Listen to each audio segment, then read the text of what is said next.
За бүгдээрээ сайн уу? Өнөөдөр маш сонирхолтой гэнэ ярьж өгөхөөр бэлтгээ сууж байна. Та хэд маань ингээд өвлийн хахир хүйтэн тэгээ үүлнээс ч дээгүүр ингээд дүүжин тэрэгэн дотор гацсан байвал юу яах вэ?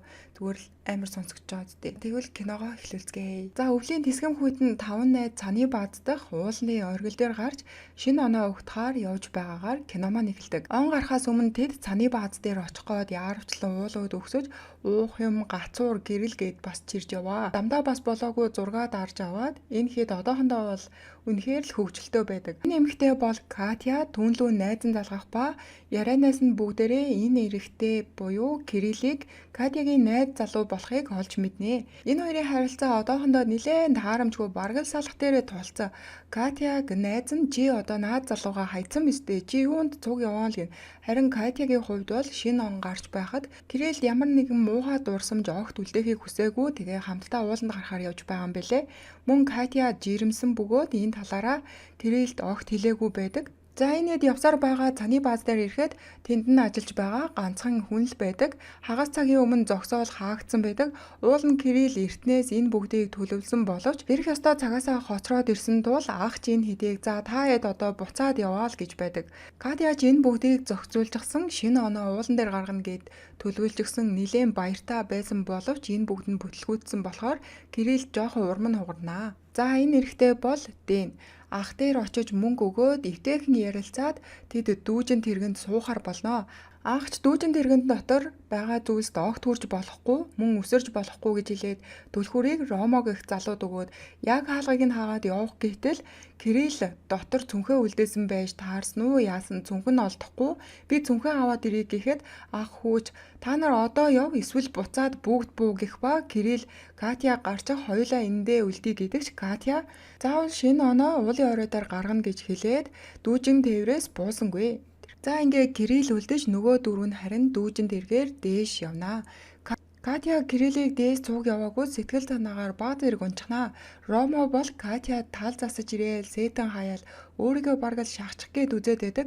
Ромо жоохон том яриатай баг зэрэг сонин залуу болох нь эндээс мэдэгдэнэ. Энэ үед гинтхэн л дүүжин тэрэг зогсож, тоогч тасарч, гэрэлж унтарч, бүгд гайхаж хэр удах болохыг ярилцаж байх ба энэ үед Ромо дүүжин тэрэгний хаалгыг онгоолгоод шээж байгаа харагдана. Дүр солигдоод цаны бааз дээр ирэхэд ажилтан ах доош хөдөлгүүрийнхээ өрөөлөө ороод цахилгааныг буцаж холбоцсноор лифт дахин ачааллаж Ромо шээж байхдаа доошоо бараг л унангаа алдаж азар Дэн түүнийг барьж авнаа.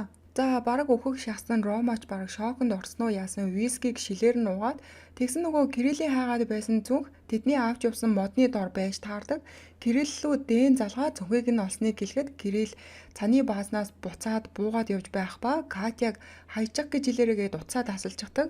Рома харин Кириллийн цүнхийг ухаад байсан Катя уурлаад зөвшөөрөлгүй хүнийг цүнхэнд хүрлээгээд юмнуудыг нь буцааж хийж байхдаа цүнхнээс нь хайрцагтай бүгж олно. Катя шууд л Кирилл рүү залгахад утсан сүлжээгүй болчихноо. За дөрөв солигдоо цаны баазад ирэхэд ажилтан ах хөдөлгүүрээ хараа зогсож байхад нь хоолооноос нь уйсан түлхүүр хөдөлгүүрт нь ороод дээш татагдаад ахын хоолойг боож амьд гарахын тулд хажууд байсан төмрөө хоош хаяхад хөдөлгүүр гацаж үүнээс болоод цахилгаан өсгүүрээс гал гарч лифтээр явж байсан дүүжин тэрэг нам зогсож ах харин хөдөлгүүрээс дүүжлэгдээд нас бардаг. Дүүжин тэрэгэнд гацсан дөрөвч яхуу удахгүй буцаад тог ирчих байх ямар тач оноо эндээ гаргая гэд энэ хэд маань эндээ оноо гаргадаг. Кирилл харин энэ үед Катя руу залгадаг боловч утас нь огт холбогдохгүй байдаг. Энэ хэд маань яхуу удахгүй тог ирчин гэж бодоод шинэ оноо дуу шуутаал гаргаж байх ба өглөө болно. Катягс ирэхэд дүүжин тэрэгч яхуу гацсан чигээрэл байдаг. Харин Кирилл цонхон дээр нэрээ цонхыг нь хаалгах гэж оролдох ба энэ нь зүүд байж таарад Катя жинхнээсээ сэрнэ. Харин энэ хэд маань өвлийн тэсгэм хүйтэнд маш өндөр дээр гацсан байдаг. Үүлнээс ч дээгүр гээл бод. Доошоо унвал зүгээр тэгээл дуус. Цаны баазын хөдөлгүүр дотор дүүжлэгдэж нас барсан ажилт нь өөрийгөө ажлаасаа буусан гэх тэмдэглэл мөн лифтээр хүмүүс дээш өссөн гэх ямар ч тэмдэглэл үлдээгээгүй болохоор энэ хэдийг дүүжин тэргэн дотор гацсан байгааг энэ хоёр ажилтан огт мэдэхгүй. Цаны баазын бүх зүйл нь ажиллахгүй дүүжин тэргэн замын таалд гацсан байгаад бол засварын хүмүүс явуулахыг хэлээд уцаар ярьж байдаг ч цаад уцаар ярьж байгаа хүн нь шинэ жилийн өдөр ажиллах хүн олдохгүй тийм учраас та өөрөө доош хөлгүүрийн өрөөлөө буугаад шалга гинэ. За дөрөв солигдоод гацсан эдээр ирэхэд Дэн энэ хэд дотроо арай л сүүхэтээ үлдсэн хоол хүнсээ гамнаж хэрэглэхийг захирах ба дүүжин тээврийн доор хаалга байгааг олж хардаг. Доош буухаар болж энэ хэд маань дүүжин тэрэг дотроос олс хайдаг. Харин энэ үед Кирилл шүнжин арх уужээ. Утсан дуурчил түүнийг сэрээж ээж нь шинэ оны мэд хүргэж байгаа харагдаг. Гацсан хэд маань доош буух гэсэн боловч энэ хэд маань ямар ч олс олоогүй тул авч явсан гацуураа шатааж дулаацаж авцгаанаа. Дэний найз охин болох Вика дүүжин тэрэг дотор байгаа ханыг хайрцгийг онгойлготол тэр дотор нь олс байхыг олж хардаг. Катя уул нь олс байхыг харсан ч нөгөө хэддээ хэлээгүй ба хүмүүс ирж тэднийг аварна гэж ботсноо хэлдэг. Ромоч Катя руу дайрч харин Дэн тэр хоёрыг болиулнаа. Олсоор дамжин дөрвөлээ нэгнийгээ доош буулахаар болж хамгийн ихэнд хэн буухыг нь ярилцах ба Рома энэ үед шууд л Дэнийг түрүүлж буухыг хэлэхэд найз охин нь болох Вика найз залуугаа хамгийн түрүүнд доош буулгахыг огт хүсдэггүй ба Рома Вика хоёрч маргалдаж сүүлд нь Вика Ромыг алгадаад авахд түүн лүү дайрч дундуур нь харин Дэн орж салгаж ноцолдож байхдаа дүүжин тэрэгний доод талын хаалга нь доошоо унчихдаг. За ингээд Дэн эхэлж буухаар болоод бүгд олсыг доош нь баг багаар явуулах ба Дэн ч үүрч байсан зүнхээ доош хаяхад тэр нь зүгээр л цасан унгар байж тараад нураад явчихдаг. Олс яагаад ч газар түрэхгүйг мэдсэн Дэн буцааж олсыг таат гэж орилоход үүнийг нь хинт сонсохгүй олсыг баг багаар доошлуулсаар л байдаг. Дэн өөрөө олсноос татан дээш өксөх гэсэн боловч гар нь мултраад унснаар олс гинт хүчтэй доош татагдаж уйсан төмөр нь хугарч Ромооч доош уунаж харин азар олсыг нь Катя барьж аваад тогтоодог. Дэн Ромо хоёр хоёулаа дүүжлэгдэж харин Ромо шууд худаг гаргаж ирээд Дэний олсыг тасалж хайснаар Дэн доош ангал руу унаад хүчгэнэ. Рома өөрөө дээш Катягийн тусламжтайгаар гарч ирнэ. За энэ үед Кирилл ачаа бараагаа бэлдээд буудлынхаа өрөөнөөс гарч явахдаа замаараа найзуудынхаа өрөөний хаалгыг тогшгод хинэн ч хариу өгдөггүй.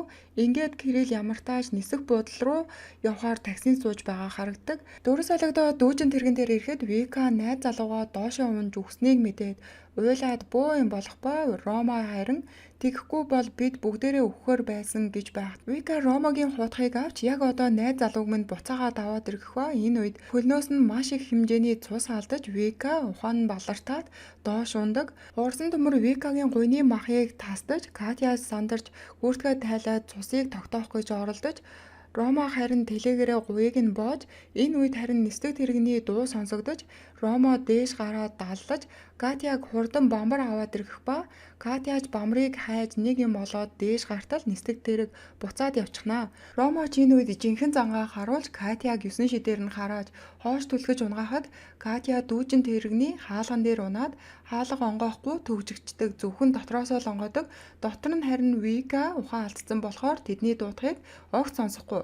Катягийн хүзүүнд байгаа дүүжин тэрэгний түлхүүрийг хараад хаалгыг гаднаас нь онгойлгож болох санаа Ромо гаргадаг. Бүх зүйл зүгээр би чамааг барьж байх болохоор чи доош буугаад хаалгыг онгойлго гэж Катяг нилээн сүрдүүлдэг. Катя ч бамбар асааж өөрөөс нь холхон байхыг хэлдэгч барьж байсан бамбар нь жуудалгүй унтарч Ромо харин Катя руу дайрах үед нь хоош түлхэж унгаах ба Ромог босч ирэхэд нь шатаж байгааг харсан Ромо шууд л куртгээ шидээд хайчихдаг. Харин Катя азар нуугдаад амтсан байдаг. Дүүжин тээврийн нэг төмрийг Ромо хугалж аваад Катягийн араас очдог. Одоо энэ нь ингээ хугарчвал дүүжин тээвэр нь унана гэж боддггүй л юм бах та. Тэгээ Катягийн араас очоод бууж байх үед нь дээрээс алах гэж оролдоо төмрөөр цохиод л байдаг. Азар арай хүрэхгүй болохоор Катя оногдлгүй дүүжин тэрэгний хаалгыг түлхүүрээрээ онгойлгож дотгош ороод хаалгыг нь шууд л төгждөг. Энэ үед Ромо дүүжин тэрэгний дээд талын хаалгыг онгойлгохоор оролдож байх бөгөөд Катя харин доороос нь зүүгдэж тэгтэл нэг иймэрхүү үйл явдал болоод Ромо доош унаад өгчөгдөг. Харин Катя шатнаас унахдаа ухаан алдчихнаа. Дүр солигдоод Кирилл дээр ирэхэд орой болж хамтдаа байсан бичлэгээ үзэж Катя руу залгадагч утас нь огт холбогддгоо. Кирилл өөрсдийн буудалсан буудал руугаа залгаж найзууд нь буудалд байгаа эсгийг шалгуулгаад найзууд нь огт ирээгүй болохыг хэлэх ба найзууд нь нэг өдрийн өмнөөс огт инстаграмдаа орж ирээгүйг мэдээд Кирилл ч нисгээ болоод буцаад таксиндаа суугаад явдаг. Энэ үед Катя ухаан ороход шалтаа гарынх нь алга наалдаад хүлцэн байдаг. Хүчтэй татаж салгаж аваад Викад нөмрүүлсэн куртгээ авч өмсөөд гарн дээрээ виски асгаад гараа бүр сайтар боож авнаа.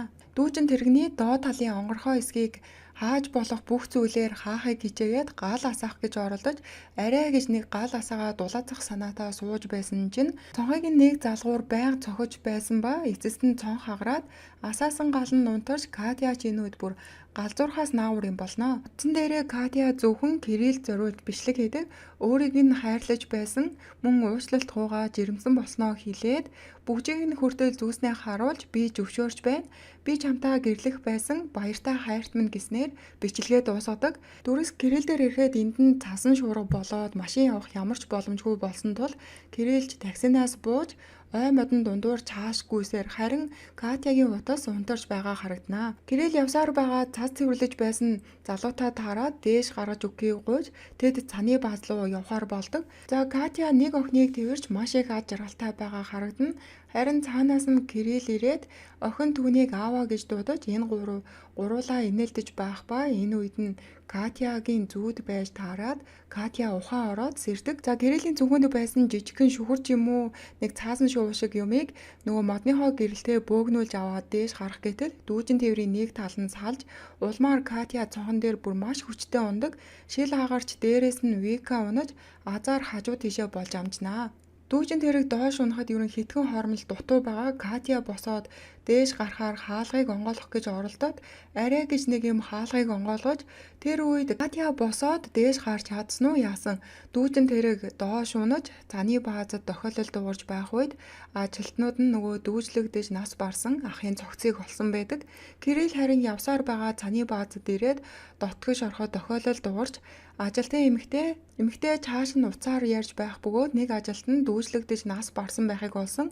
Мөн нэг дүүжин тэрэг кабелаасаа унсан тул аврах баг хурдыг явуулахыг хүсдэг. Кирилл эмэгтэйгээс унсан дүүжин тэрэг дотор хүмүүс байсан эсгийг асуухад эмэгтэй хүн байсан үгийг огт мэдэхгүй байлаа. Кирилл доош хөдөлгүүрийн өрөө рүү ороод хөдөлгүүрийг төмөр гацаасан болохыг олж хараад юу ч хийж чадахгүй найзууд болон хайртай хүн өвчгсөн байна л гэж боддог. За тэгсэн Катя дүүжин тэрэг дотроос амжаад гараад ирсэн байдаг.